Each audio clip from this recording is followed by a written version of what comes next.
সত্যি কথা বলতে কি জানেন, এই যে হাতে যখনই বেনুটা তুলে নিয়েছে ভগবান, আমি শুরুতেই বলেছিলাম ভগবান তিনটে জিনিস বাজায় সব সময়। একটা হচ্ছে মুরলী, একটা হচ্ছে বাঁশি, একটা হচ্ছে বেনু। কখন মুরলী বাজায়? যখন ব্রজগোপীদেরকে ঘর থেকে বের করে আনে তখন মুরলীর ধ্বনি করে। আর যখন ব্রজগোপীদেরকে মন উচ্চাটন করে, সমুদ্রে যমুনা উজান বয়ে যায়, ধেনুগুলোকে একটা একটা করে আনচান করে দেয়, তখন হাতে বাঁশিটা তুলে দেয়। আর বেনু কোথায় বাজায়?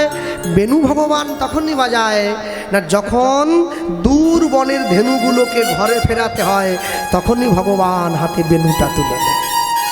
হ্যাঁ, আমাদের দেহ ইন্দ্রিয়রূপী বেনুগুলো, ধেনুগুলো, 5টা জ্ঞানেন্দ্রিয়, 5টা কর্মেন্দ্রিয়, 5 5 10, মন একটা ইন্দ্রিয়, এই হচ্ছে 11। এই 11টা ইন্দ্রিয় দূর বনে চলে গিয়েছে ঈশ্বরের সান্নিধ্য ত্যাগ করে। ভগবানের বংশের ধ্বনি কানে শুনতে পেলে তবেই তো তারা আসল ঘরের পিছনে ছুটে আসে, না হলে আসবে কি করে? আসতে। আচ্ছা বলুন তো, আপনারা যারা বাড়িতে মন্দির বানিয়েছেন, কালী, দুর্গা, শীতলা, ষষ্ঠী, মনসা, ভগবান শ্রীকৃষ্ণচন্দ্র, নিতাই গৌরের মন্দির, যে মন্দিরটা আপনারা তৈরি করলেন ইটটার চুন সুরকি টাইলস মার্বেল পাথর দিয়ে, সেই মন্দিরের দাম বেশি না যে মন্দির ভগবান আমাদের দিয়ে পাঠিয়েছে সেই মন্দিরের দাম বেশি? বলুন। যে মন্দির ভগবান দিয়ে পাঠালো সেই মন্দিরের দাম বেশি, তাই তো? বেশ, তাই যদি হয় তাহলে যে মন্দির আপনারা তৈরি করলেন সেই মন্দিরে প্রত্যেক দিন সন্ধ্যেবেলা করে কি জ্বালান? ধূপ, প্রদীপ, ধুনো। যে মন্দির মানুষ তৈরি করলো সেই মন্দিরে প্রত্যেক দিন সন্ধ্যেবেলা করে ধূপ জ্বালায়। আর যে মন্দির প্রত্যেক দিন ভগবান দিয়ে পাঠিয়েছে সেই মন্দিরে বান্ডিল বান্ডিল বিড়ি জ্বালিয়ে বসে আছে।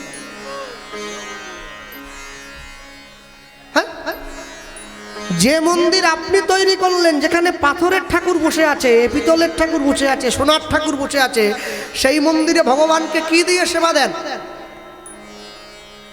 আলু ভাজা, উচ্ছা ভাজা আর বড়ি ভাজা, প্রেমানন্দে ভোজন করে নদীয়ার রাজা, ভজপতি তো উদ্ধারণ শ্রী গৌর হরি। কিন্তু হয় না? হ্যাঁ, আমাদের লেগে পড়ে যে ছাঁচ করতাল বাজি, একবার বিরাট বিরাট ভক্তি একবার ঝরে পড়ছে একবারে। ওরে বাপরে, আমার মা তো গায়, ফুলের কেয়ারি তাহে ফুলের চোয়ারি।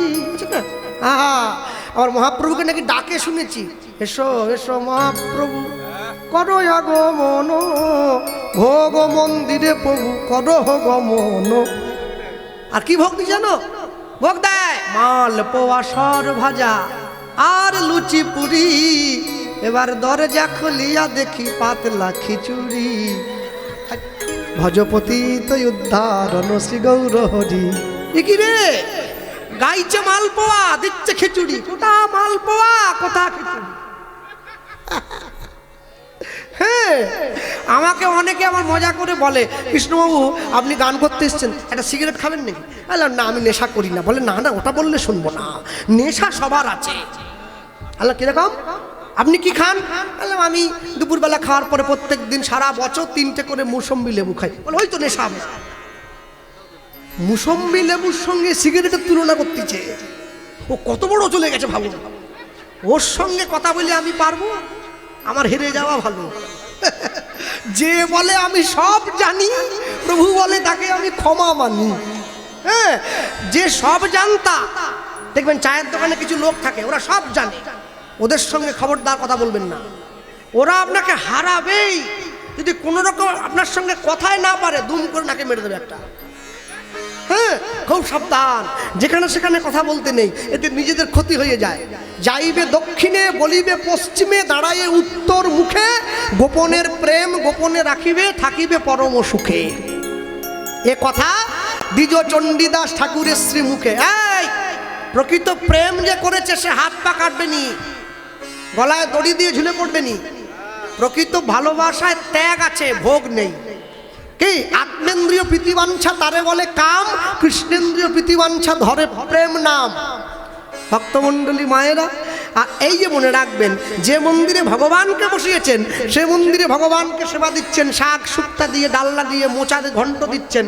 আর যে হৃদয় মন্দিরে ভগবান সাক্ষাৎ নিজে বসে আছে সেই মন্দিরে কেজি কেজি খাসির মাংস ঢুকিয়ে যাচ্ছে। হ্যাঁ, ভগবান থাকবে? চাইলেও থাকতে পারে না, বেরিয়ে চলে যায়। মনে রাখবেন, সনাতন ধর্মে যাদের জন্ম হয়েছে গর্ব করে বলবে না আমি হিন্দু। বিবেকানন্দ বলেছেন গোটা পৃথিবীতে যীশু খ্রিস্টের জন্মস্থান জেরুজালেমে সব থেকে বেশি লোক সংগঠিত হয়েছিল, 30 লক্ষ। তারপরে মক্কা মদিনায় মুসলমানদের হজ যাত্রায় বিশ্ব রেকর্ড করেছিল মানুষের জনসংখ্যা 35 লক্ষ। সমস্ত রেকর্ডকে ভেঙে দিয়ে এবছর প্রয়াগের মহাকুম্ভে সনাতনী হিন্দুদের সংখ্যা 40 কোটি। নিতাই গৌর প্রেমানন্দে হরি বল হরি বল। বিশ্বের ইতিহাসে কোনো মেলায় এত মানুষ সমাগম আজ পর্যন্ত হয় নাই। কি বাংলাদেশে একটা মানুষকে জেলে ঢুকিয়ে দিয়েছে, কি নাম জানো? চিন্ময় কৃষ্ণ প্রভু নাকি বলে যে, হ্যাঁ, জেলে ঢুকিয়ে দিয়েছে। তা জেলে ঢুকে পড়ার পরে হ্যাঁ, কেউ কোনো ভক্ত ছেলে, আমার গুরু বাবারা আমাকে মাঝে মাঝে বলে মজা করে, বলে জেলে ঢুকিয়ে দিয়েছে।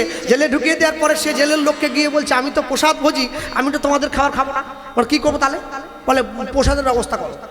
কি করবো? বলে বাইরে থেকে বাবাজিকে ধরে আন। ধরে এনেছে, কড়া খুন্তি কিনেছে। বলে ভোগ দেবো কোথায়? চিত্রপট বসাও। জেলটাই মন্দির, জেলটাই মন্দির। বলে এবার শুধু ভোগ দিলে হবে না, কীর্তনও গাইতে হবে। হ্যাঁ, কীর্তন গায়, ভোগ গায়। আসামিগুলো হরিনাম করছে। এই সনাতন ধর্ম, আসামিগুলো পর্যন্ত হরিনাম করে। সনাতন ধর্মের মাহাত্ম্য কে কি বললো শোনার দরকার নেই, আসামিগুলো হরিনাম করছে। আর এই যে আসামিগুলো হরিনাম করছে, আহা, সন্ধেবেলায় প্রভু যখন ঘটকাল নিয়ে বসে পড়ে, আরতি আরতি মহানন্দের সঙ্গে বসে পড়ে, এক পঞ্চপদী সাজিয়ে, ধূপ নিয়ে, ধুনো নিয়ে, আহা, নম নম, আনন্দ না?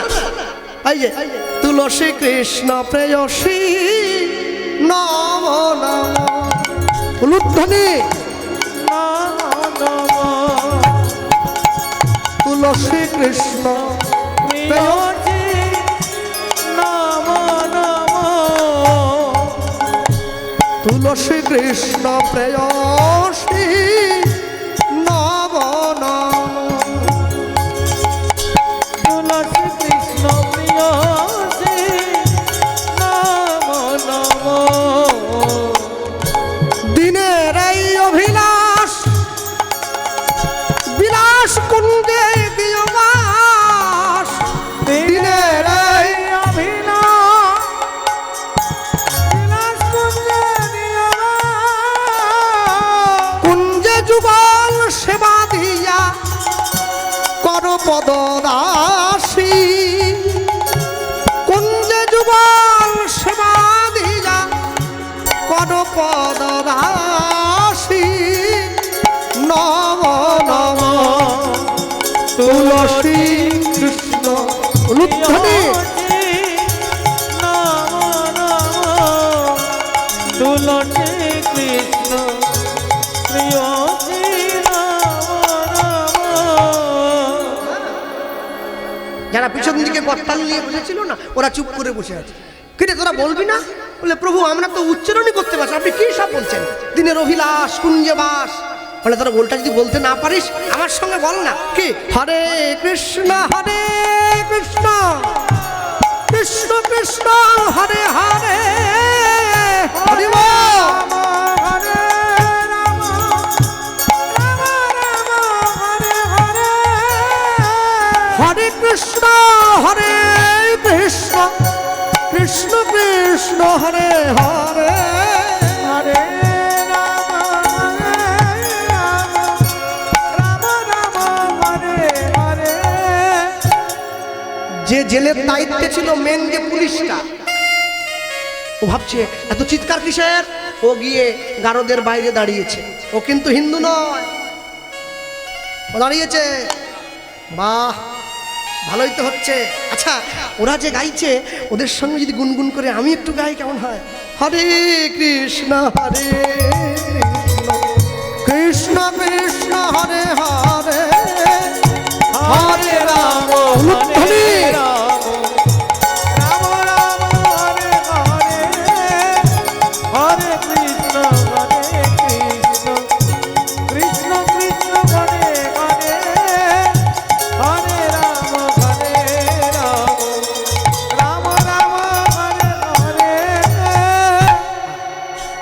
দশে পাঁচে মিলি নিজ দুয়ারে বসিয়া কীর্তন করিবে সবে করতাল।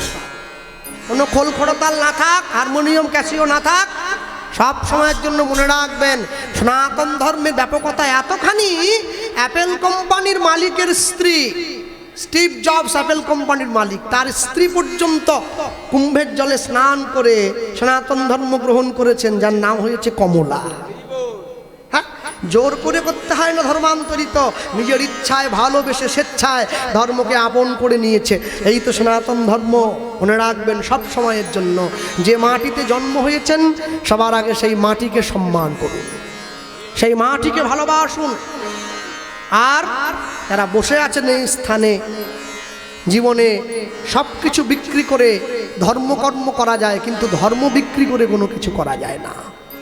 তাই কোনো কিছুর বিনিময়ে দয়া করে নিজের ধর্মটা বিসর্জন দেবেন না। এতে করে নিজেদের জীবনের ক্ষতি হবে, নিজেদের সংসারের ক্ষতি হবে। সন্ধেবেলায় ওই সব বনেছে সিরিয়ালগুলো বাদ দাও,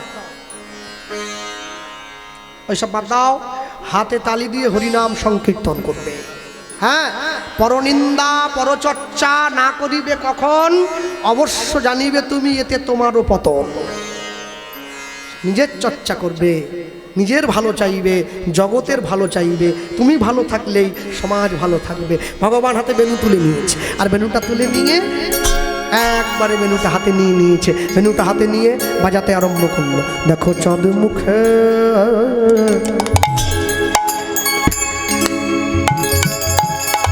দিয়া দে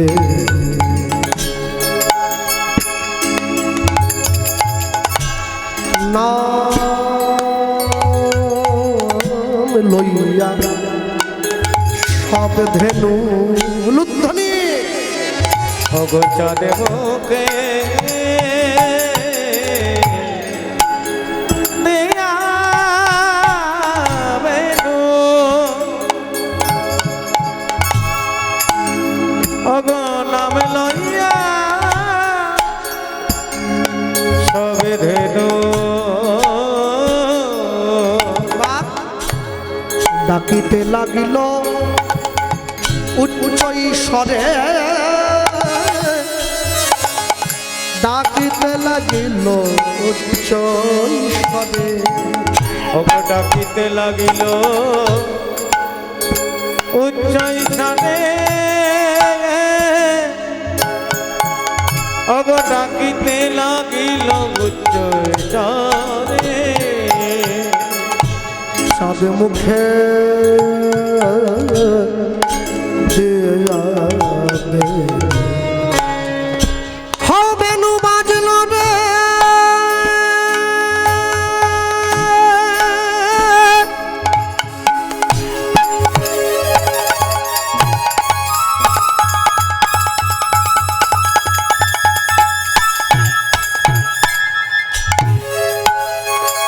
বেনু বাজে,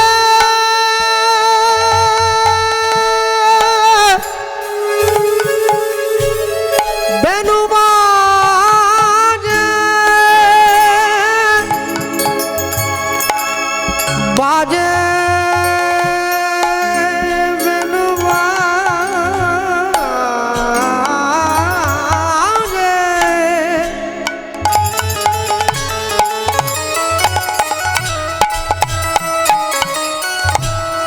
বেনু বাজে জয়, বেনু বেনু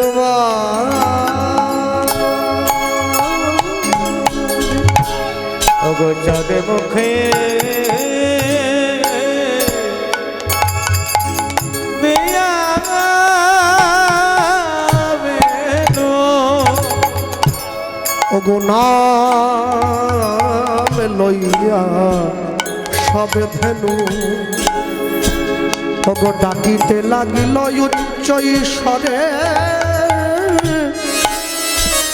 ডাকিতে লাগিল উচ্চ ঈশ্বরে।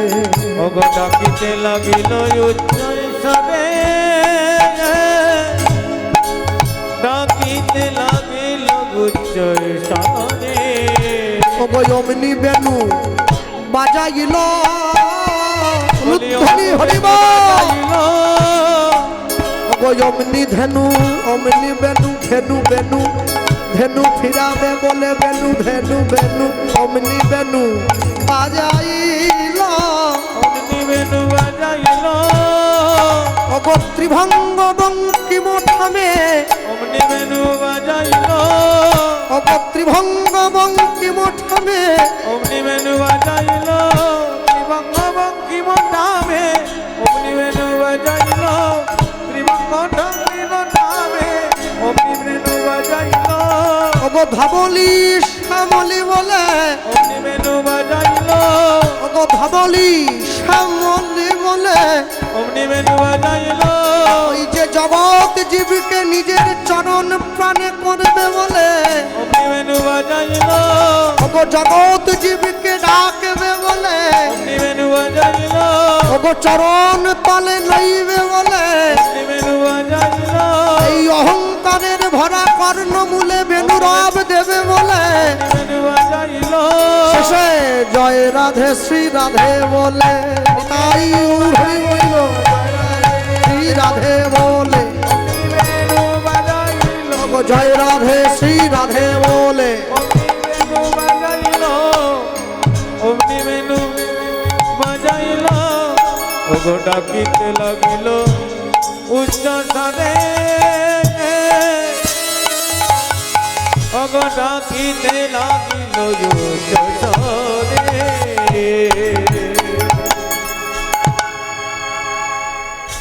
যেই ভগবান বেনু বাজিয়ে দিয়েছে ভগবানের বেনু শুনে অমনি সঙ্গে সঙ্গে কি হলো শুনিয়া কানুর বেনু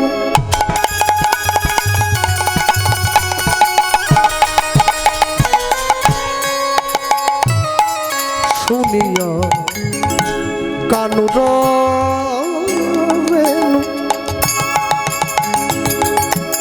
ঊর্ধ্বমুখে ঊর্ধ্বমুখে উপরের দিকে মুখটা তুলে দিয়েছে ঊর্ধ্বমুখে ধাই ধেনু ওগো শুনিয়া শুনিয়া কানুর বেনু।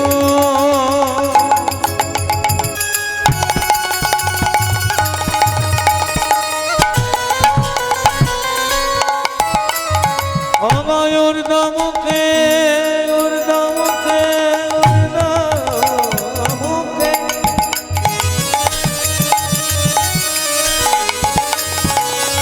যায় বেনু। এই জায়গাটা লক্ষ্য রাখুন পরে বলছি পুচ্ছ ফেলি পিঠে উপরে পুচ্ছ ফেলি পিঠে উপরে ওগো পুচ্ছ বেলি পিঠে রয়ু পরে। পুচ্ছ বেলি পিঠে রয়ু পরে। শুনিয়া কানুর বেনু ঊর্ধ্বমুখে ধায় ধেনু ধেনু মানে কি ধেনু মানে ধেনু গরু গরু ধেনু মানে গরু আস্তে এইবার এটা বলি যারা কথা বলতে পারে না অবলা জীব তারা ভগবানের বেনুধ্বনি শুনে নিয়েছে আর ভগবান আমাদেরকে পুরো শক্তি দিয়েছে আমরা শুনতে পেলাম না তাহলে আমাদের মনে হয় নাকি কোথাও না কোনো অংশে গিয়ে ওই গরুগুলোর থেকেও আমাদের মানসিকতা আরো ছোট যেই ভগবানের বংশের ধ্বনি গরুগুলোর কর্ণমূলে প্রবেশ করেছে ওরা সঙ্গে সঙ্গে নিজেদের লেজটাকে ঊর্ধ্বপানে তুলে দিয়েছে তুলে দিয়ে পুচ্ছ ফেলি পিঠে উপরে পুচ্ছ ফেলি পিঠে উপরে পুচ্ছ ফেলি পিঠে রয়ু পরে। পুচ্ছ ফেলি পিঠে রয়ু পরে। তারা ছুটিয়া গেল রে তারা ছুটিয়া গেল রে। ওই গোবিন্দের বেনুর ধ্বনি শ্রবণ করে তারা ছুটিয়া গেল রে। তোমরা ওদের পশু কেউ বলো না ওদের পশু কেউ বলো না, পশু বলতে হয়তো আমায় বলো, ওদের পশু কেউ বলো না, যারা গোবিন্দের বংশীধ্বনি কর্ণমূলে শ্রবণ করতে পারে তোমরা তাদের পশু কেউ বলো না। তোমরা তাদের পশু কেউ বলো না। ধনুগণ সারি সারি হাম্বা হাম্বা রব করি দাঁড়াইল শ্যামের নিকটে, শ্যামের নিকটে দুগ্ধ স্রাবী পড়ে মাঠে প্রেমের তরঙ্গ ওঠে, স্নেহে গাভী শ্যাম অঙ্গ চাটে, শ্যামে অঙ্গ চাটে, তারা চোখের জলে মুখের লালে গোবিন্দের চরণ ভিজায়ে দিল, বিজয় দিল। বলে হে প্রাণ গোবিন্দ আমার, প্রাণে গোবিন্দ আমার, কত না যতন করে তোমার চরণ তলে আসার সৌভাগ্য হলো। কৃপা কর দয়াময় যেন কোনোদিন চরণ থেকে বঞ্চিত না হই, না হই। তোমার চরণ যেন আশ্রয় করে রইতে পারি, রইতে পারি। তোমার চরণ যেন ছাড়া কবু নাহি হয়। হ্যাঁ, ভগবান কতগুলো গরু চড়াতেন? 9 লক্ষ ধেনু। 9 লক্ষ গরুর দুধ যদি বৃন্দাবনে ঢেলে দেওয়া হয় না, বৃন্দাবনের দুধের বন্যা হয়ে যাবে। তারপরেও ভগবান চুরি করতে যেতেন ব্রজগোপীদের দরজা। ক্ষীরসর ননি মাখন চুরি করছে, 9 লক্ষ ধেনুর দুধ সেবা করেও যার পেট ভরেনি সে আবার চুরি করতে যায়। বলে ভগবান 9 লক্ষ ধেনু চড়াতেন ঠিকই, কিন্তু ভগবান 9 লক্ষ ধেনুর দুধ সেবা করতেন না, বেছে বেছে 4টে গাভীর দুধ খেতেন, ধবলি, শাওলি, পিয়ালি, আউলি। যে 4টে গাভীর দুধ গোবিন্দ সেবা করতেন সেই 4টে গাভী আবার দূর বনে গিয়ে ঘাস খেত, নরম কচি ঘাস, কেন দুধের স্বাদটা মিষ্ট হয়, গোবিন্দ সেবায় লাগে। মা যশোদার কাছে গিয়ে প্রত্যেক দিন ব্রজের মানুষে নালিশ করত। যারা বসে আছেন আজকে এই জায়গায়, অনেকে দীক্ষা শিক্ষার ঘরে গিয়েছেন, অনেকে যান নাই, যাবেন বলে ঠিক করছেন। অনেকে কীর্তন শুনতে যান, আমরাও যাই, কীর্তন করতে যাই। অনেকে আবার একটু রামায়ণ মহাভারতের কথা শুনতে বেশি পছন্দ করে। কেন জানেন? সব সময় মনে রাখবেন, যারা আমরা হরিনাম করে বেড়াই, যারা কীর্তন গেয়ে বেড়াই, ভক্তমণ্ডলী মায়েরা, ঝাঁটা জুতোর কথা কোনোদিন তত্ত্ব কথা হয় না। রাবণের কেন 10টা মুন্ডু, নারকলের কেন 20টা ফুটো, এ তত্ত্ব নয়। এ তত্ত্বের নামে গর্ত ফেরি। এ তত্ত্ব হলো মেয়েরা পায়ে কালো কার কেন পরে, কীর্তন নিয়ে বলতেছে। আর এই যে ইউটিউবগুলো, এই যে ছেলেগুলো এসছে, ওরা ভিউয়ার পাবে, ওরা আবার হেডলাইন দেয়, বিরাট বড় সিদ্ধান্ত দিলেন শিল্পী, কেন মেয়েরা কালো কার পরে, তত্ত্ব ফাটি দিচ্ছে একবারে, আসর কাঁপি দিচ্ছে একবারে। হ্যাঁ, কি রে, কালো পড়ুক, লাল পড়ুক, নীল পড়ুক, হলুদ পড়ুক, আমার বাবার কি, যার ভালো লাগবে পড়বে, আমার তাতে কি। আমি দেখবো তুলসী মালা পড়ছে কিনা। হ্যাঁ, তুলসীর মালা পরা চাই, যে নিরামিষ খাও সেও পড়বে, যে আমিষ খাও সেও পড়বে। আমি অজুহাত শুনবো না, আমি অজুহাত দেওয়া পছন্দ করি না।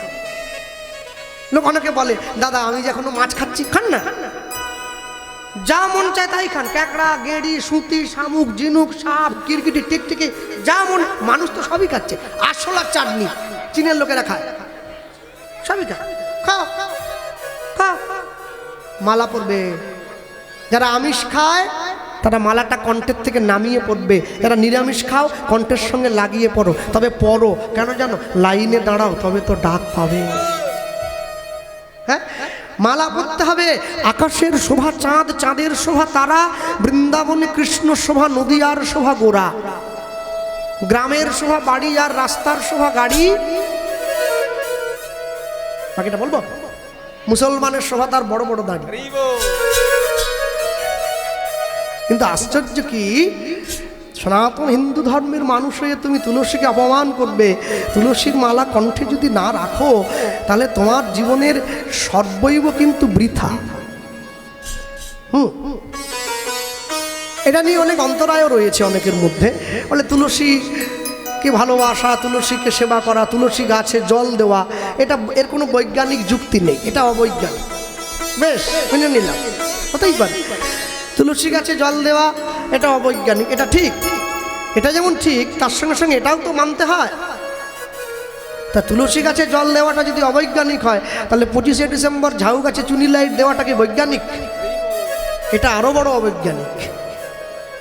পরের কথায় কান না দিয়ে নিজের কর্মে নিজে স্থির হও, নিজের লক্ষ্যে এগিয়ে চলো। অনেক মানুষে অনেক কথা বলবে, তুমি কারো কথায় কান দিলে নিজে পিছিয়ে পড়বে। কেন জানো? দেখবে আস্তে কথা বলবে না। আশ্চর্য কি, দেখবে সবসময়ের জন্য যে লোকটা নেশা করে রাস্তায় উল্টে পড়ে রয়েছে মদ খেয়ে, না ওকে কেউ কিন্তু টনটিটকিরি কাটে না। কেন বলো তো? ও তো পড়েই আছে, ও পড়েই আছে, ওকে ফেলবার জায়গা নেই। কিন্তু যে মানুষটা মালা তিলক নিয়ে রাস্তা দিয়ে হেঁটে চলে যাচ্ছে তাকে লোকে টনটিটকিরি করে। কেন জানো? সমাজ জানে ও আমাদের থেকে এগিয়ে চলে যাচ্ছে। তাই সবার আগে ওকে টেনে নিচে নামাতে হবে, তাহলে মুশকিল। এই জন্য কারো কথায় কান দেবে না। ঈশ্বর ভজনের পথে বহুবিধ বাধা আসবে, অনেক সমস্যা আসতে পারে, কিন্তু সেই কথায় তুমি যদি কান দাও, যদি নিজেকে সেই অঞ্চলে গা ভাসিয়ে দাও, তুমি কিন্তু নিজে প্রকৃত সন্ধান পাবে না। প্রকৃত সন্ধান পাবে না। আর প্রকৃত সন্ধান তুমি যদি না পাও, তাহলে তুমি জানবে জীবনে মানুষ স্বরূপে জন্ম নিয়ে তোমার জন্মটা বৃথা হয়ে গেল। 3 ঘন্টার পরীক্ষার উত্তর দেওয়ার জন্য আমরা 2 বছর সময় দিয়েছি, 9, 10 মাধ্যমিক, 11, 12 উচ্চ মাধ্যমিক। তাহলে 3 ঘন্টার পরীক্ষার উত্তর দেওয়ার জন্য 2 বছর সময় নষ্ট করেছি। আমি মানব জীবনের উত্তর বের করব, নিজেকে কতক্ষণ সময় দিয়েছি? আমার গুরুদেব বলতেন, বলে কৃষ্ণ জানিস, গরুও খায় মানুষও খায়, কুকুরও ঘুমায় মানুষও ঘুমায়, কুকুরেরও সন্তানাদি হয় আমাদেরও সন্তানাদি হয়। তাহলে কুকুরের সঙ্গে আমাদের তফাৎ কি? আপনি যদি কুকুরকে খাওয়া দাওয়া দিয়ে লালন পালন দিয়ে বাড়িতে পোষ্য করে রাখেন না, যদি পুষে রাখেন, তাহলে দেখবেন বিপদে পড়লে কুকুরটা নিজের জীবন দিয়ে আপনাকে রক্ষা করবে। কিন্তু যদি আপনি আমাকে খাওয়া দাওয়া দিয়ে বাঁচিয়ে মানুষকে ঘরে রাখেন না, বিপদে পড়লে সবার আগে ছুরিটা নিয়ে আপনার বুকে ঢুকিয়ে দেবে। কুকুরের সঙ্গে তফাৎটা কি জানেন? কুকুরের সঙ্গে মনুষ্য জীবের সব থেকে বড় তফাৎ হলো, কুকুর কোনোদিন কৃষ্ণ বলে কাঁদতে পারবে না, মানুষ পারবে। কুকুর কোনোদিন সাধুগুরু বৈষ্ণবের চরণে গড়াগড়ি দিতে পারে না, মানুষ পারে। এটাই মনুষ্য জীবনের সব থেকে চরম প্রাপ্তি। আর এই প্রাপ্তিটা যতক্ষণ পর্যন্ত তোমার জীবনে, তোমার অন্তরে না আসে, তুমি ততক্ষণ পর্যন্ত নিজেকে কোনোদিনের জন্য প্রকৃত ঈশ্বরের সন্তান, আমরা যে সবসময় লোকের মুখে শুনতাম শ্রীনন্ত বিশ্বে অমৃতস্য পুত্র, আমরা অমৃতের সন্তান, মুখে বললে হবে না, তার প্রমাণ দিতে হবে। তো যে বাড়ির স্ত্রী, যে বাড়ির বৌমা অনেক ভালো রান্না করে, সে আদর্শ গৃহবধূ নয়। যে বাড়ির বৌমা দেখতে অনেক সুন্দরী, সে আদর্শ গৃহবধূ নয়। যে বাড়ির স্ত্রী অনেক দূর লেখাপড়া করেছে, সে আদর্শ গৃহবধূ নয়। যে বাড়ির স্ত্রী অনেক সুন্দর করে ঘর গুছাতে পারে, সে আদর্শ গৃহবধূ নয়। যে বাড়ির স্ত্রী নিজের পরিবারকে হাত ধরে গোবিন্দ চরণটা চিনিয়ে দিতে পারে, সে হচ্ছে আদর্শ গৃহবধূ। তা না হলে বলতে পারেন, আজ থেকে 10 বছর পিছনে নয়, বর্তমান সমাজে দেখুন, একটা মেয়ে বাবার বাড়ি থেকে শ্বশুর বাড়িতে আসছে, তার গলে কণ্ঠি আছে, হাতে জপের মালা। কেন বলুন তো? কি দরকার? দরকার কি ছিল? সে জানে সমাজে সবাই থেকে যাবে, সবাই নিজের কর্ম করবে, আমাকে চলে যেতে হবে, আমাকে চলে যেতে হবে। কাল রূপে সংসারেতে পক্ষ বাসা করে, ফল রূপে পুত্র কন্যা ডাল ভাঙি পড়ে। কেউ থাকবে না সঙ্গে। জীবন প্রদীপের তেল বড় অল্প। আমার জীবনের পরমায়ুটা যখন বিনষ্ট হয়ে যাবে না, একটু একটু করে প্রদীপের তেলটা ফুরিয়ে যেতে যেতে এদিনকে পুরো প্রদীপের তেলটা ফুরায়ে যাবে, প্রদীপটা আস্তে করে নিভে যাবে। কিন্তু এই নিভে যাবে প্রদীপ যখন নিভেই যাবে, তাহলে এমন একটা কর্ম করে গেলে হয় না যাতে প্রদীপটা কোনোদিন না নেভে। কবির ভাষায় আছে তো, এনেছিলে সাথে করে মৃত্যুহীন প্রাণ, মরণে তাহাই তুমি করে গেলে দান। ছোট প্রাণ, ছোট ব্যথা, ছোট ছোট দুঃখ কথা, আছে কত মরম অভিক্লেশ, পুরায় মনেরও ব্যথা, জুড়ায় মনেরও কথা, শেষ হয়ে হইল না শেষ। ভক্তমণ্ডলী, ভক্তিমতী মায়েরা, সব সময়ের জন্য মনে রাখবেন, যারা ব্রজবাসী, যারা বৃন্দাবনে বাস করে, যারা বসে শুনছেন আজকে অষ্টকালীন লীলাব্রত, মনে রাখবেন ব্রজবাসীদের কাছে যেতে না পারেন, অন্তত ঘরে বসেও হলে মাঝে মাঝে ব্রজবাসীদের কথা চিন্তা করবেন। এতেও পর্যন্ত কৃষ্ণ প্রাপ্তি হয়, এতেও কৃষ্ণ প্রাপ্তি হয়। হ্যাঁ, ব্রজবাসীদের কথা অন্তরে চিন্তা করতে হয়। ব্রজবাসীদের প্রেম কেমন জানেন? সন্ধেবেলা হয়তো ঘাটে বাসন মাজছিল, আর যেই সন্ধে হচ্ছে, বৃন্দাবনে তো প্রচুর মন্দির আছে, প্রচুর মন্দির, হ্যাঁ, তো হয়তো ঘাটে বাসন মাজছে, আর এই যখনই ঘাটে বাসন মাজছে কোনো মন্দিরে সন্ধে আরতি শুরু হয়ে গেছে, ও কী করলো জানেন? চট করে হাতটা ধুয়ে ওই অবস্থায় ছুটে মন্দিরে চলে গিয়েছে, পরিক্রমা করছে। কই, আপনার তো সে সৌভাগ্য নেই তো, আমার তো নেই তো, কারণ আমার বাড়ির পাশে মন্দির নেই, আমি ভগবানের নামের ধ্বনি মন্দিরে শুনতে পাই না, আর যদিও শুনতে পাই আমি ইচ্ছে করেও যাই না, আমি ইচ্ছে করে যাই না। আর আমি যদি না যাই তাহলে কি করে নিয়ে যাবে? লোকে বলে না, সময় যখন হবে তখন সে তোমায় ঠিক সময়, সময় কোনোদিনও হবে না, সময় কোনোদিনও হবে না। ভূতশ্চ শরীর ইদানী সর্বাত্মানম সুখদীপ, এই ভূতময় শরীর সর্বদা সুখের অন্বেষণ করতে ছুটে যায়। তদাভি হৃদয় গোবিন্দ কমলে নৌ চরণাম বুঝে সবজ। কখনো কখনো ভুল ভ্রান্তি করেও যদি একবার গোবিন্দ চরণের প্রতি ধাবিত হয়, শ্রী গোবিন্দ পরাণশ্চ ইতি ভাব সমুদ্ভবেত, তার ভাবাড্ড মনুষ্য যোনি শচী গর্ভ সিন্ধু মাঝে, অন্তরিক্ষে বিশাচক্ষু কৃষ্ণাস্তু ভগবান স্বয়ং। হ্যাঁ, যদি একবার সে কৃপা করে ছুটে যায় তাহলে কি হবে? তার দুটো দিক একসঙ্গে সাধিত হবে। সাধিত হবে কি? যদি সে নারী জাতি হয়, যদি সে নারী হয় তাহলে শচী মায়ের মতো সে নিমাইকে গর্ভে ধারণ করবার মতো দেহ অর্জন করবে। আর যদি সে পুরুষ হয় তাহলে একটি বারের জন্য হলেও সে ছুটে গিয়ে বিদুরের মতো গোবিন্দ চরণটা লাভ করতে পারবে। সব সময়ের জন্য মনে রাখবেন, অনেক অনেক মানুষ আছে যারা অনেক অনেক উচ্চবিত্ত, অনেক উচ্চ শিক্ষিত, তাই ব্রজের প্রেম রস আস্বাদন করা সবার দ্বারা সম্ভব নয়। ব্রজের প্রেম আস্বাদন এত সহজ নয়। অক্রুর যখন রথ নিয়ে কৃষ্ণকে নিতে আসা এসেছিল না বৃন্দাবনের মাটিতে, বৃন্দাবনের ব্রজগোপীরা লাইন দিয়ে দুদিকে দাঁড়িয়ে আছে, অক্রুর নিয়ে চলে যাবে কৃষ্ণকে। আচ্ছা, তো কাল বলে কালা গেল মধুপুর, সে কালের কত বা বাকি, আমার যৌবন সায়রে সরিতেছে ভাটা, তাহারে কেমনে রাখি, নারীরও যৌবন জোয়ারেরও জল, গেলে না ফিরিবে আর, জীবনও থাকিলে বধুয়া পাইব যৌবন মেলানো ভার, যাও সহচরী জানিয়ে আইস বধু আসে কিনা আসে, নিটুরের পাশে আমি যাব চলি কহে দ্বিজ চণ্ডীদাসে। অক্রুর নিতে এসছে, ব্রজগোপী দাঁড়িয়ে কাঁদছে, আর এমন সময় রাধারানী ডাক দিয়ে ললিতার হাত ধরে বলছে, ললিতা, আচ্ছা আমরা তো কৃষ্ণ বিনে বাঁচতে পারবো না, কত ভালোবাসে দেখো, আমরা কৃষ্ণ বিনে বাঁচতে পারবো না। আচ্ছা একটা কাজ করলে হয় না, আমরা যদি ওই রথের চাকার আগের দিকে গিয়ে শুয়ে পড়ি, অক্রুর যখন রথটা চালিয়ে নিয়ে যাবে আমাদের দেহটা যদি চাকার তলে দিয়ে দেই তাহলে চাকাটা আমাদের দেহের উপর দিয়ে যাবে, আর রথের যে ওজন তার উপরে আমার বধূর যে ওজন, সে তো বিশ্বম্ভর, যে অর্জুনকে বিশ্বরূপ দর্শন করিয়েছে, সে যখন আমাদের দেহের উপর দিয়ে রথটা নিয়ে চলে যাবে, কৃষ্ণ বিনে প্রাণ যাওয়ার থেকে কৃষ্ণ সঙ্গে নিয়ে প্রাণ ত্যাগ করে দেওয়া ভালো। হ্যাঁ, কৃষ্ণ সঙ্গে নিয়ে ত্যাগ করে দেওয়া ভালো। এ কথার প্রচার নেই, এ কথার প্রচার নেই। যে কথায় মানুষের ভক্তির উদ্রেক হয় সে কথার প্রচার নেই, যত বাজে কথা হরিনামের আসরে প্রচার। ললিতা বলছে, রাধে তুই অক্রুরকে কি ভাবলি, ভালো করে তাকিয়ে দেখ, আমার অক্রুর যে কৃষ্ণকে বড় ভালোবাসে রে, তাই আমরা কৃষ্ণকে ভালোবাসি। তাই ভালোবাসার মানুষ কি কোনোদিন আরেকটা ভালোবাসার মানুষের উপর দিয়ে রথের চাকা চালিয়ে দিতে পারে?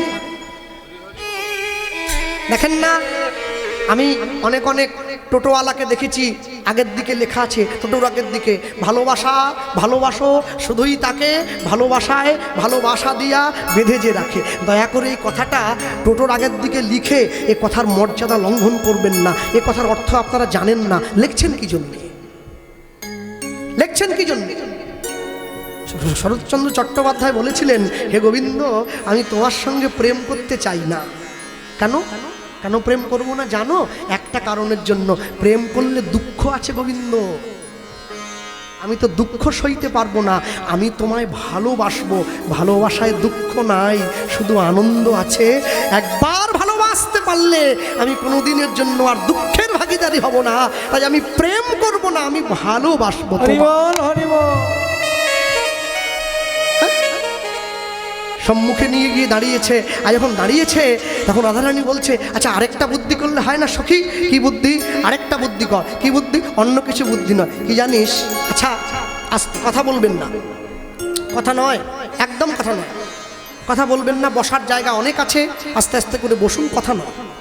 আরেকটা উপায় আছে। আরেকটা উপায় কি? রাধারানী বলছে, সখী আমরা যদি বৃন্দাবনের যত ব্রজগোপী আছে, আমরা যদি গোবিন্দ বিরহে কেঁদে কেঁদে বৃন্দাবনের পথটা কাদা করে দেই, তাহলে তো অক্রুর রথ নিয়ে যেতে পারবে না, রথের চাকাটা বসে যাবে।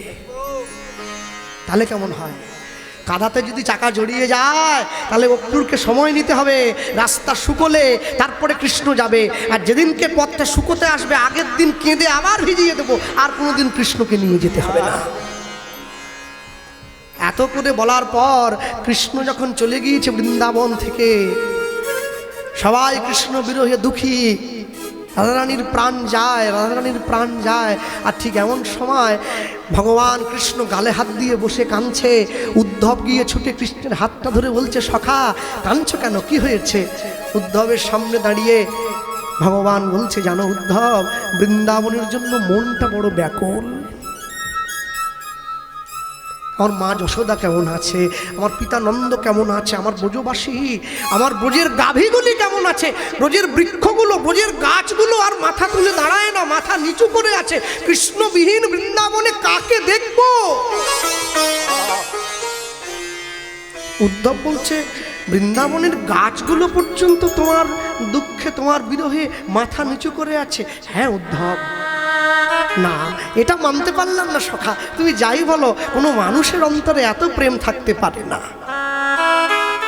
কৃষ্ণ বলছে, তুমি একবার গিয়ে দেখো না, তুমি গেলে বুঝবে। উদ্ধবকে দেখতে একেবারে কৃষ্ণের মতো, একই রকম দেখতে। উদ্ধব বলছে, আমি যাব, তোমার সাজে যাব, দেখি বৃন্দাবনের মানুষ তোমায় কত ভালোবাসে। কৃষ্ণ যেমন সাজতো উদ্ধব সেই রূপ সেজে নিয়েছে। সোনার চূড়ো পড়েছে, মাথায় ময়ূর পাখা দিয়েছে, হাতে বাঁশি নিয়েছে, পিতো ধরা পড়েছে, চরণে নূপুর পড়েছে। আর পরে উদ্ধব মহারাজ সোনার রথে করে বৃন্দাবনে আসছে।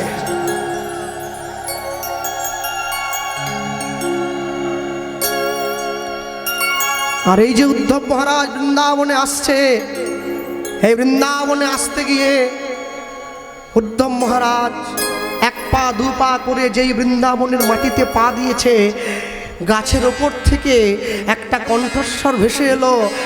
দুটো পাখি, সুখ আর শাড়ি, তারা চোখ বন্ধ করে বসে আছে। সুখ শাড়িকে ডেকে বলছে, ওহে শাড়ি, এতদিন পর্যন্ত কৃষ্ণহারা বৃন্দাবনে আমরা চোখ বন্ধ করে বসে রইলাম, আর বেশি দিন যদি বসে থাকি আমাদের চোখ দুটো তো অন্ধ হয়ে যাবে। কি? শাড়ি বলছে, যে নয়ন কখনো গোবিন্দ বদন দর্শন বিনা নয়ন মেলে নাই, মেলে না। যেই নয়ন কখনো গোবিন্দ চরণ দর্শন বিনা কর্ম করে নাই, কর্ম করে না। যে নয়ন কখনো গোবিন্দের স্নেহের পরশ বিনা মুদ্রিত হয় নাই, হয় না। কৃষ্ণহারা বৃন্দাবনে সেই নয়ন থেকে আর লাভ কি আছে? লাভ কি আছে? এর থেকে যদি চোখ দুটো অন্ধ হয়ে যায় তবু বুঝবো, চোখ অন্ধ হয়ে গেলেও তাতেও ভালো। তবু কৃষ্ণহারা বৃন্দাবনে তো কাউকে দেখতে হবে না। উদ্ধব মহারাজ দাঁড়িয়ে রয়েছে গাছের তলায়, মনে মনে ভাবছে দুটো পাখি যদি এত ভালোবাসে আমার গোবিন্দকে, তাহলে যারা বৃন্দাবনের মানুষ তারা না জানি কত ভালোবাসে। আস্তে আস্তে করে রথ থেকে নেমে যখন হেঁটে যাচ্ছে বনের মধ্যে দিয়ে, ঝুমঝুম করে নুপুর বাজছে, আর যেই নুপুরের ধ্বনি হয়েছে সারি চিৎকার করে বলে উঠল, কৃষ্ণ এসেছে বৃন্দাবনে, কৃষ্ণ এসো। ওই দেখ কৃষ্ণের নুপুরের ধ্বনি হয়। চল চল চোখ মেলে গোবিন্দের চরণ আগে দর্শন করি, চরণ আগে দর্শন করি। যেই সারি এই কথা বলেছে, সুখ বলছে খবরদার চোখ মেলে তাকাস না। কেন? উদ্ধব দাঁড়িয়ে পড়েছে গাছের তলা, চোখ মেলিস না সারি। কেন? যেই চরণ যেই নুপুরের ধ্বনি শুনি, সেই নুপুর আমার গোবিন্দের নুপুর হয়। গোবিন্দের নুপুর তা ঠিক, তা ঠিক, গোবিন্দের নুপুরই তো। কিন্তু যেই চরণে নুপুর বাঁধা আছে, বাধা আছে, সেই চরণ আমার গোবিন্দের নয়। সেই চরণ আমার গোবিন্দের নয়। উদ্ধব মহারাজ নয়ন জলে বুকটা ভেসে যাচ্ছে, ভগবানকে বলছে, সখা তোমার নুপুরটা চিনে নিয়েছে বৃন্দাবনের পক্ষীগুলো, কিন্তু এটা যে চরণটা তোমার নয় এটাও তারা চিনে নিল, তাও চোখ বুজিয়ে। আস্তে আস্তে করে দুটো পাখির কাছে গিয়ে দুটো পাখির সামনে হাত জোড়ো করে বসে উদ্ধব মহারাজ জিজ্ঞাসা করছে, তোমরা তো পক্ষীকুল, আচ্ছা কি করে চিনলে যে এই চরণটা গোবিন্দের নয়? সুখসারি বলছে, জানো তো উদ্ধব, তুমি কি ভাবলে গোবিন্দের মতো দেখতে হলেই তুমি আমাদের গোবিন্দ হবে? হ্যাঁ, গোবিন্দের নুপুর পরলেই তুমি গোবিন্দ হবে? যদি এই চরণ গোবিন্দের হতো, কি যদি সেই চরণে নুপুর বাঁধা থাকতো, তোমার মতো করে নুপুর চরণে বাজতো না গো। নুপুর নুপুর রাধা রাধা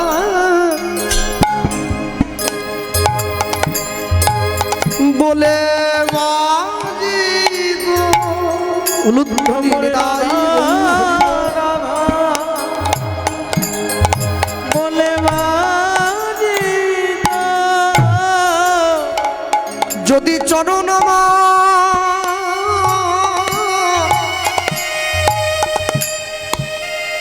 চরণ আমার গোবিন্দের হতো, নুপুর রাধা রাধা বলে বাজিগো। যদি চরণ আমার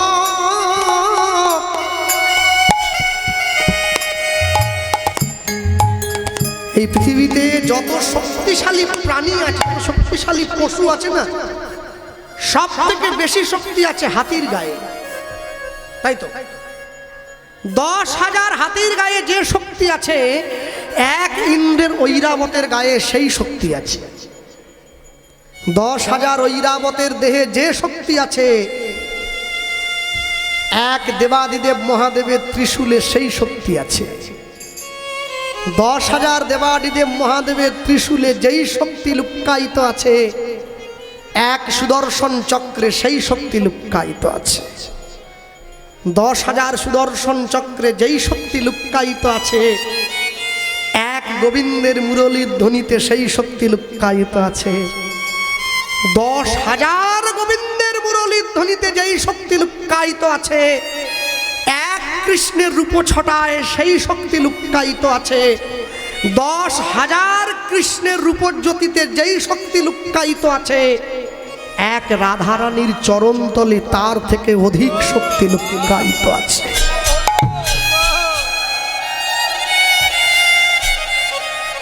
এক রাধারানীর চরণতল ওটা বিশ্বভুবন তোমার সম্মুখে এনে দিতে পারে। কেন জানো? কৃষ্ণ ভক্তির পরাকাষ্ঠা তাকিয়ে দেখো গোবিন্দ যে দাঁড়িয়ে আছে রাধারানীকে বামে নিয়ে, গোবিন্দ কিন্তু সোজাভাবে নেই, বেঁকে দাঁড়িয়ে আছে। কেন বাঁকা কেন? রাধারানীর প্রেমের তীব্রতা এত, ওই প্রেমের সামনে ভগবানও সোজা হয়ে দাঁড়াতে পারছে না। আমরা সামান্য মানুষ, কি করে তার প্রেমের মহিমা বুঝবো? তারপরেও যখন গোবিন্দ সেই চরণটা বুকে নিয়ে আলতা পরিয়ে দেয়, নয়নের জল দিয়ে তুলিটা ভিজিয়ে, রাধারানী কেঁদে কেঁদে বলে, বধূ আমি আলা ভোলা গোয়ালিনী, কৃষ্ণ সেবার কিবা জানি। সব সময়ের জন্য মনে রাখবেন, ভগবানের জন্য যখনই হোক, যে কোনো সময় হোক, যদি কাঁদতে নাও পারেন না, এক জায়গায় আপনি স্কুলে গেছে বাড়ির ছেলে মেয়েরা, তোমরা কলেজে যাও, আপনারা অফিসে যান, মাঠে যান, কাজে যান, যখন ফ্রি টাইম পাবেন, একটু ফাঁকা সময় পাবেন না, এক জায়গায় বসে 10 মিনিট একটা নাম উচ্চারণ করুন, রাধা রাধা রাধা রাধা রাধা, দেখবেন নয়নে জল এসে গিয়েছে। এত প্রেমভাণ্ড, এত অনুরাগ, কোনো ভাগ্যে কোনো জীবের শ্রদ্ধা যদি হয়, তবে তো সেই জীব সাধু সঙ্গ করয়। সাধু সঙ্গ হইতে হয় শ্রবণ কীর্তন, শ্রবণ হইতে হয় সর্ব অনর্থ বিবর্তন, অনর্থ লয় হইলে ভক্তি নিষ্ঠা হয়, ভক্তি হইতে শ্রবণার্ধে রুচি উপজয়, সেই রুচি হইতে হয় আসক্তি প্রচুর, আসক্তি হইলে চিত্তে জন্মে রতির অঙ্কুর, সেই রতি গাঢ় হইলে ধরে প্রেম নাম, সেই প্রেম প্রয়োজনে সর্বানন্দ। নিতাই গৌর প্রেমানন্দে হরিবল হরিবল। যেই প্রেমের জন্য গোটা বিশ্ব ব্যাকুল, যেই প্রেমের জন্য টানে মানুষ সর্বস্ব ত্যাগ করে দিয়ে সাধু হয়ে গিয়ে তার চরণে লুটিয়ে পড়ে। দয়া করে ভগবানের প্রেম মাধুর্যকে রাসলীলার ছলে শিবকে শ্বেত গোপী সাজিয়ে রাসমঞ্চে ঢুকিয়ে ভগবানের মাধুর্যকে কলুষিত করবেন না। আমি অনুরোধ করছি সকলের কাছে হাত জোড়ো করে। রাসলীলায় শ্বেত গোপী টুপি কিচ্ছু নেই, কোথাও নেই। শ্রীমদ্ ভাগবত একথা স্বীকার করেন না। শিব কেন? রাসলীলার প্রথম পদেই তো শুনেছেন, শারদ চন্দ পবন মন্দ, মন্দ মানে খারাপ, বাতাসের দিক পরিবর্তন হয়ে গিয়েছে। পঞ্চভূতে গড়া এই দেহ, ক্ষিতিয়ব তেজ মরুদ বোম, পঞ্চভূতের মধ্যে একটি হচ্ছে বাতাস। যে বাতাসের বায়ুর প্রবেশ অধিকার নেই রাসমঞ্চে, রাসস্থলিতে, সেই রাসস্থলিতে মহাদেব প্রবেশ করে কি করে? হ্যাঁ, এগুলো পুরাণের লেখা কথা। এগুলো বৈষ্ণবীয় আসরে ভগবানের নামে ভগবানকে কলঙ্ক দেওয়া ছাড়া কিছু নয়। প্রত্যেকে আনন্দ করেছে, শিব ব্রহ্মা সব দেবদেবী, তবে রাসমঞ্চে গিয়ে নয়, যে যার নিজের আলোয় দাঁড়িয়ে আনন্দ করেছেন। হ্যাঁ, বৈষ্ণব মহাজন পদেই তো লিখেছেন, যে যার নিজের আলোয় দাঁড়িয়ে আনন্দ করেছেন। তাই দয়া করে ভগবানের মাধুর্যকে কলুষিত করবেন না। ভালো না লাগে গাইবো না, ভালো না লাগে বলবো না, কিন্তু কলুষিত করবো কেন? গোবিন্দ চলে যায়, আর যেই গোবিন্দ চলে যায় তাকে দেখো, ওগো শ্বেতকান্তি অনুপম, ওগো আগে ধায় বলরাম, অনুধ্বনি আগে ধায় বলরাম, আর শিশু চলে ডাইনে বামে, আর শিশু চলে ডাইনে বামে, বলে আর শিশু চলে ডাইনে বামে, আর শিশু চলে ডাইনে বামে। শ্বেতকান্তি অনুপম বলরাম হচ্ছে বিষয়, আশ্রয় করিয়া ভজে তারে কৃষ্ণ নাহি তেজে। বলরামকে গুরুদেব, গুরুদত্ত, তাই গুরুদেবকে সম্মুখে রাখতে হবে, তবে কৃষ্ণ পাওয়া যাবে, না হলে পাওয়া যাবে না। শ্বেতকান্তি অনুপম আগে ধায় বলরাম, আর শিশু চলে বাইনে বামে। এবার ওইখানে দেখো শ্রীদাম সুদাম পাছে, ওগো কত শোভা করিয়াছে, ওগো শ্রীরাম